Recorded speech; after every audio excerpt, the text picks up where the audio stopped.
Good evening, everybody. My pleasure to be with you this evening and to share something from God's Word. If you do not have a Bible with you, then some of the guys are ready to give them out. So if you don't have a Bible, I'd love for you to be able to follow along as we get into God's Word, the Bible, together. And I believe you want page 778. If that's not Matthew chapter 7, then what you want is 788. I may have got it wrong, but I think it's 778. Can I have an amen from somebody? We'll check in a moment. We're not quite there yet. Not quite there yet. We've been looking at the Sermon on the Mount during these evenings over the last few weeks. At this time when Jesus went away with his disciples, and there were some crowds listening in as well, and him sharing with them what it means to be his follower, what it means to live life the way that he calls us to. And there's some amazing things, and we've been looking at it as this idea of going up the mountain, having this mountaintop experience with Jesus, and then what it means to come down from that mountain and live life differently because we've met with him there. As we come, we are encountering God together. We're meeting with Jesus together as we come and worship him, whether that's something that is normal for you or whether this is something that is strange and you're not used to being in a setting like this. What we're doing here is we are coming to meet with God, not because he's here and nowhere else, but because we've come together to do that as a family, to do that as a group of people. The question is, will we go away changed? Will we be different as a result? Guy, just a few minutes ago, shared with us a scripture, a part of the Bible, where Jesus asks his disciples, who do you say that I am? And they say that he's the Christ, he's the Messiah. That's a word that just means someone who's been anointed by God for a task. What Jesus then goes on to say in that passage is, okay, yeah, you're right. I am the Messiah. But then he goes on to say, this is the kind of Messiah I'm going to be. Because they were maybe expecting a military leader or a warrior or a heroic figure. But what Jesus says is, I'm the kind of Messiah who's going to die for you. Who's going to die on that cross that we've been leaving things at the foot of this evening. I'm going to die for you. And then he invites them to come with him. He says, if you want to be my follower, you come take your cross as well and follow me.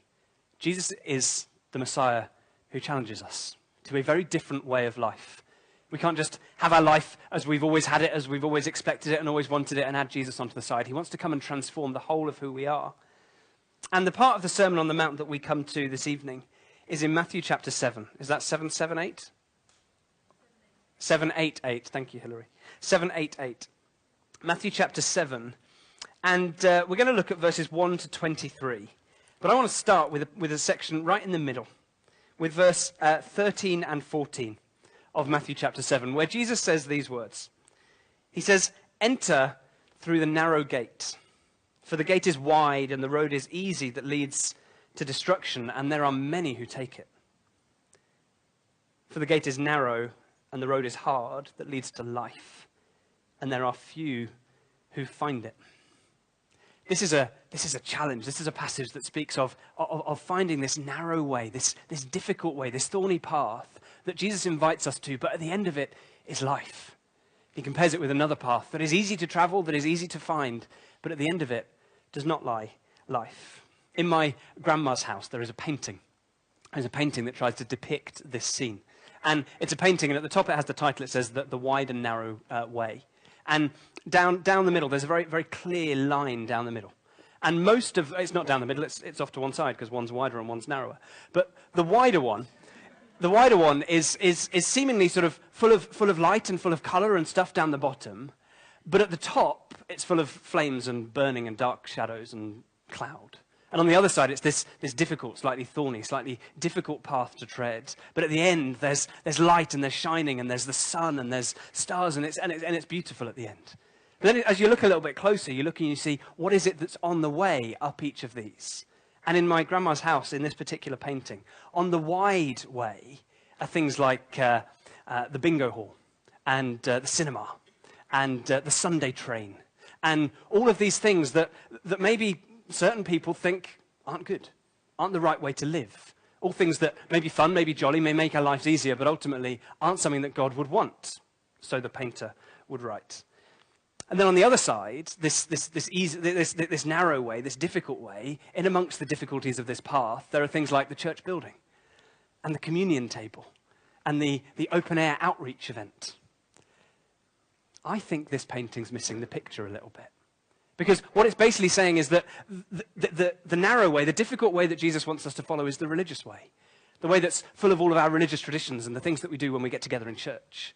And the wide way, the easy way, the way we should avoid is the way that is having fun like the rest of the world has fun. I think there's truth in that. There is some truth in some of that, but it misses the mark by quite a long way. There's far more to it, because as we look at where this passage is found, where these words about a narrow way and a wide way are found, they're in the middle of sections that have nothing to do with our religious activities together, and nothing to do with not having fun. What we see is a bunch of challenges that are actually far deeper than that, because it can actually be pretty comfortable just to coast along life in church, can't it? It can be pretty easy just to go through the motions, to do the Sunday stuff, to do the church stuff, to do all the events, hang out with our Christian buddies. But actually, are we doing what Jesus has asked us to do? So I want to look at the rest of this passage and say, what is the kind of narrow way that Jesus calls us to? What is the kind of challenge that he lays at our feet, if it's not just that simple? So I want to look at chapter 7, verses 1 to 23, very quickly and briefly. And as I do, I don't want you to ask the question, which of these bits am I good at? I want you to ask the question, which of these bits actually challenge me the most? Which of these are the places where Jesus is maybe saying, look, the way might be narrower than you thought. There's more for you in this life. Matthew chapter 7, starting at verse 1. We read, "Do not judge, so that you may not be judged. For with the judgment you make, you will be judged, and the measure you give will be the measure you get. Why do you see the speck in your neighbor's eye, but do not notice the log in your own eye? Or how can you say to your neighbor, let me take the speck out of your eye while the log is in your own eye? You hypocrite! First, take the log out of your own eye. Then you will see clearly to take the speck out of your neighbor's eye." The first thing that I want to say about this narrow way, this path that Jesus is calling us to, is that it's one where you have to admit that you are no better than anybody else. We can't be followers of Jesus and still put ourselves on a pedestal. We can't be someone who says, I need Jesus for salvation, but a little bit less than you. I've got it a little bit more sorted. Jesus says, don't judge other people. It's not your place. You don't have it any better. In fact, you think that someone else has got it wrong, you've got it way worse than them. Jesus calls us to a life where we can't look at a single person and say, I'm better than you. I've got it more sussed than you. That's uncomfortable, because I quite like doing that. I quite enjoy doing that. I'm sure I'm the only one. But I quite like it when I see someone and think, you know what, you don't seem to have life together, but I do. Carrying on. Verse 6, do not give what is holy to dogs. This one's a strange one. And do not throw your pearls before swine, or they will trample them underfoot and turn and maul you. So if you've got your pearls, don't put them before the dogs. No, that's not what this is about. This is a saying. This is a sort of metaphor or an image that Jesus is using. And he's basically saying, look, you can pour your life out and you can try and you can try and you can try to invite someone to come to know me or to journey or to help someone. You can give that which is precious, your time, your energy, your passions, your love, your desires, to people who will never receive it, to people who will never come because of you, to people who will never respect you. You can try your whole life to do certain things, but ultimately it's not worth your time because people are not going to listen. Number two, the second thing about this narrow way is that you have limits. I have limits. There are things that I cannot achieve, and I need to be willing to accept that. I'm no better than anyone else, and I can't achieve everything. There are things that Jesus is saying, look, Dave, that's not for you. You are not going to be fruitful in that area. Move on. Then we come to verse 7 to 11. Ask, and it will be given to you. Search, and you will find. Knock, and the door will be opened for you. For everyone who asks receives, and everyone who searches finds, and for everyone who knocks, the door will be opened. Is there among you someone who, if your child asks for bread, will give a stone? Or if the child asks for a fish, will give a snake? If you then, who are evil, know how to give good gifts to your children, how much more will your Father in heaven give good gifts to those who ask him? This is about dependence. The next part about this life that Jesus calls us to is that it's about being utterly reliant and childlike in the way that we view God. Recognizing that we can't do stuff by ourselves. We need to throw ourselves on him. We need to ask him. We need to knock. We need to beat down on God's door and say, look, help me. I need your help. And we need to trust We need to look to him for our resources instead of ourselves. We need to look to him for all the things that we need for our lives instead of ourselves. This is about dependence. We're not better than anyone else. We can't do everything. And we are reliant, utterly reliant on God. Verse 12, in everything, do to others as you would have them do to you. For this is the law and the prophets. This is sometimes called the golden rule. And basically, it's similar to the first one, knowing we're no better than other people. But this one's accepting that you don't deserve any better than anybody else. You don't deserve to be treated beautifully and perfectly and lovingly while not doing that for someone else. You don't deserve to be treated better than the person sitting next to you. You don't deserve to be treated worse either. But you don't have more rights. You don't have more entitlement. None of us does. Sounds nice, this whole do to others as you would have them do to you. Something that we would teach our children, and it's a good rule. And it sounds good, but to really internalize it means that we need to recognize that we're not entitled to anything more than someone else. That's a hard pill to swallow. Because I think there's something deep down in most of us that says, yeah, but I deserve a little bit better. When other people are being mistreated, I don't get too upset, but as soon as it comes on my rights, as soon as it starts to impinge upon my freedoms or my liberties, then I'm going to start to get upset and I'm going to cause a fuss. Then we carry on to the bit about the wide and the narrow gate. And afterwards, in verse 15, beware of false prophets, Jesus says, who come to you in sheep's clothing, but inwardly are ravenous wolves. You will know them by their fruits. Are grapes gathered from thorns or figs from thistles? In the same way, every good tree bears good fruit, and the bad tree bears bad fruit. A good tree cannot bear bad fruit, nor can a bad tree bear good fruit. Every tree that does not bear good fruit is cut down and thrown into the fire. Thus you will know them by their fruits. Part of this life of following Jesus is about recognizing that our lives are meant to be fruitful. There should be results because of the way we live. There should be things that happen because of the way that we are living.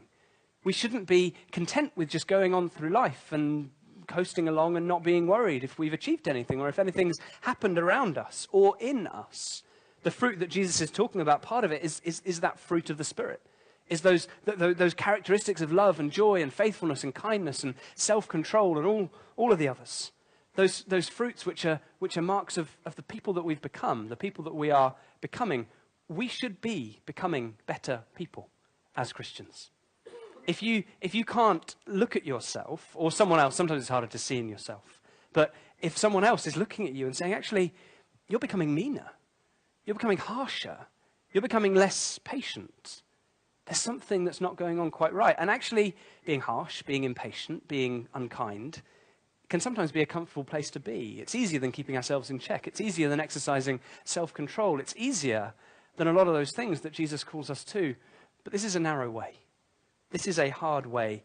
That fruit should also mean that there are things that are happening because of our life lived with God. There should be kingdom impact because of the way that we live as Christians. I remember before I came to Gold Hill, I was working somewhere else. And after a while, I was becoming a little bit despondent because I was pouring myself out and I was working really hard and I was doing loads of stuff.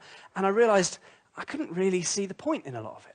I didn't know if I was really achieving that much. So I did what I thought would be a sensible thing to do, because sometimes it's easy to kid yourself into thinking you're not achieving much. So I decided, right, I'm going to make a list of all the things that I've done, that I've achieved. A list of all the things that I've managed to get done in the last 6 months. And I wrote it down, and then as I read back this list, and there were things on the list, it's not that I hadn't done anything. I looked at it and I thought, do any of those things really matter? And I was actually quite despondent, and I was sad, and I wept as I looked at this list, and I thought, have I done anything with my life in the last 6 months? Now, the reality is, I was younger than I am now, and I was more idealistic probably than I am now, although only just. And I looked at that list, and the reality was, I was probably only looking for the short-term, easy things. I was looking for the things where I could measure it, job, tick, done, move on. I wasn't necessarily at the time willing to put in the hard graft and the time and be willing to sow that other people might reap. And actually, looking back at that time in my ministry, there were lots of things that were worthwhile.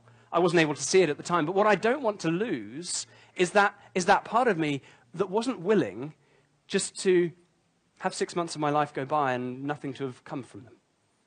I want to make sure that every season of my life is one that can be fruitful. At some point, way down the line in my life, I'm going to be looking towards retirement. I'm maybe seeing this through my dad's lens at the minute, because he knows he's a pastor, he's a minister as well, and he knows that he only has a certain number of years left in his ministry. And my word, you talk about him, and he is fired up and he is passionate. He knows that he only has a certain amount of time left, and boy, does he want to make them count.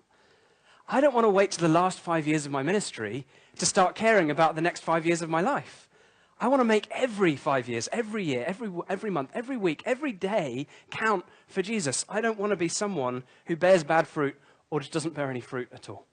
This life that Jesus calls us to is one where he asks us to be passionately pursuing the things that he's taking us to. But we need to be honest in looking at ourselves and saying, are our lives bearing fruit? And if not, what is it he's asking us to set our mind to that might change? And the final section in verse 21 to 23, Jesus says these challenging words. Not everyone who says to me, Lord, Lord, will enter the kingdom of heaven, but only the one who does the will of the Father in heaven. On that day, many will say to me, Lord, Lord, did we not prophesy in your name and cast out demons in your name and do many deeds of power in your name? Then I will declare to them, I never knew you. Go away from me, you evildoers. The reality is, we can do stuff, put Jesus' name on the end, and assume that what we're doing is that which a good Christian should do. Not everything can be done in Jesus' name. And some of the things that we might think we're doing in Jesus' name, actually, we're doing for ourselves. That's a real temptation for us, isn't it? And actually, possibly in some ways more so for someone in our line of work, for someone in my kind of line of work. Where actually, so much of what I do, yeah, of course I'm doing it for Jesus. Of course I'm doing it because it's what he's calling me to. Of course it's in his name. I work for a church. Everything we're doing is in Jesus' name, surely. I can be guilty of doing things for my own name, for my own prestige, for my own popularity, for my own ego, my own pride. I wonder whether at some point I'll see Jesus face to face and he'll say, you know the sermons which were preached for me. You know the people that you had conversations with where really you were advancing your own agenda and not mine. I really hope there's not many. I don't want there to be any, but I'm sure there will be. So, this is what the narrow way looks like. Knowing that we know better than anyone else, being honest about our limits, being reliant, being childlike, accepting we don't deserve better than anyone else, being honest about looking at our own fruit, and making sure we don't claim Jesus' name for our own agenda. Whew, I think I'd rather just avoid the bingo hall. But this is the life that Jesus calls us to. This is the challenge. And I asked you as I started that not to think, what are the bits of this that I'm good at, but which are the bits that challenge me most? I wonder which it is for you. I've already said that I find it a challenge to make sure I genuinely am doing things because I believe Jesus is calling me to them, not because I think they're good. The other part of this that I find most challenging, actually, is the part about knowing my own limits and knowing that they exist in the first place. I don't always know where my limits are, but I need to acknowledge there are some.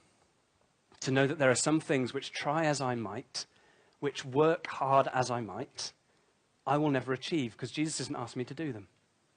That actually that might be someone else's legacy, not mine. That might be someone else's calling, not mine. That attacks my pride because I want to be someone who can do it all. I want to be someone who can reach everyone. I want to be someone who can appeal to everyone. Which is the part that challenges you the most? What is it about walking this narrow way that you find hardest? I don't want you just to park that and move on and just focus on the bits that you know you're good at. This I've actually written at the top of my notes because I'm aware that a sermon like this with as much challenge, when preaching from a passage that has this much challenge in, it's hard not to be challenging. But I've written at the top of my notes, Dave, make sure this is delivered with love, care, humility, and gentleness. You don't have all this sorted. Don't pretend you do. There's deep challenge, but don't point fingers. So I'm not pointing my fingers. But in some way or another, I believe Jesus wants to challenge you tonight.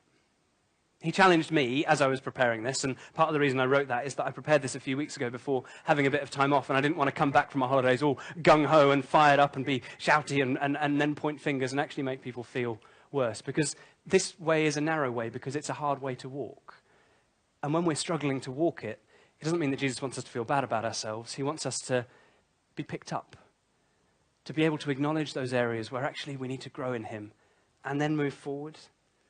And as I was preparing this, there are three things that I think might help us as we do this, as we try to travel this way with Jesus. The first is to travel light.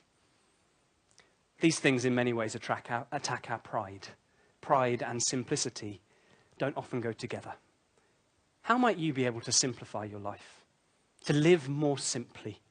To put things to one side that actually don't matter that much, so that you can pursue Jesus more fully? Where is your life just too complicated and full of stuff? Where are the things that you're running around in circles after that actually Jesus might not be asking you to do?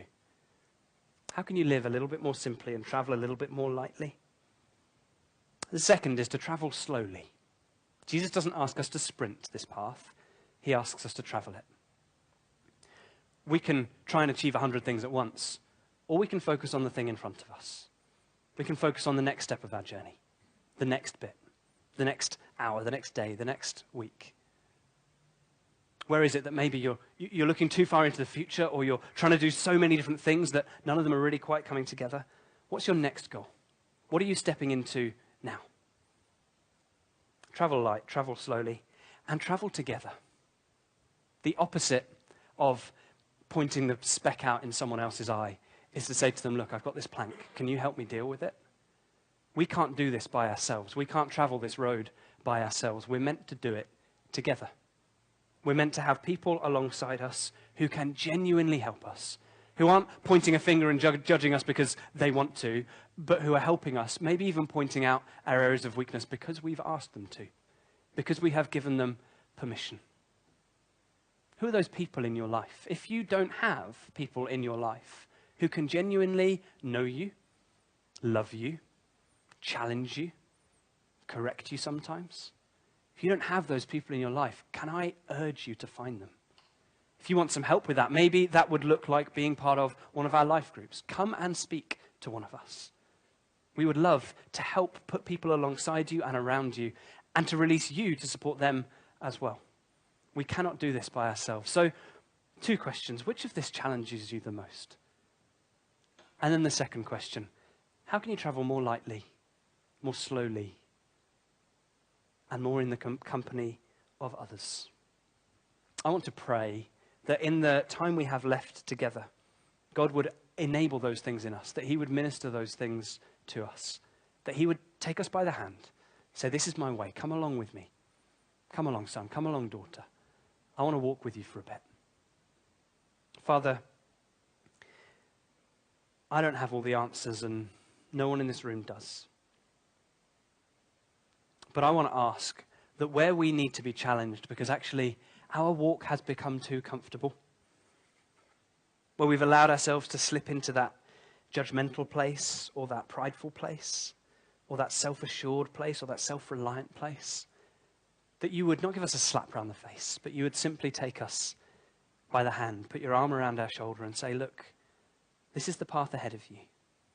I want to walk it with you. Will you come with me?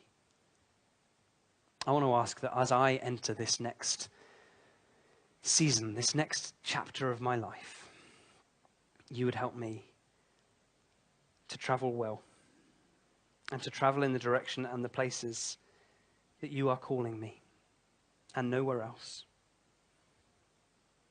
Lord Jesus, thank you that you don't settle and you don't ask us to settle, that there is an adventure and there is a journey on our doorstep. I ask that you would help us to take it. In Jesus' name, amen.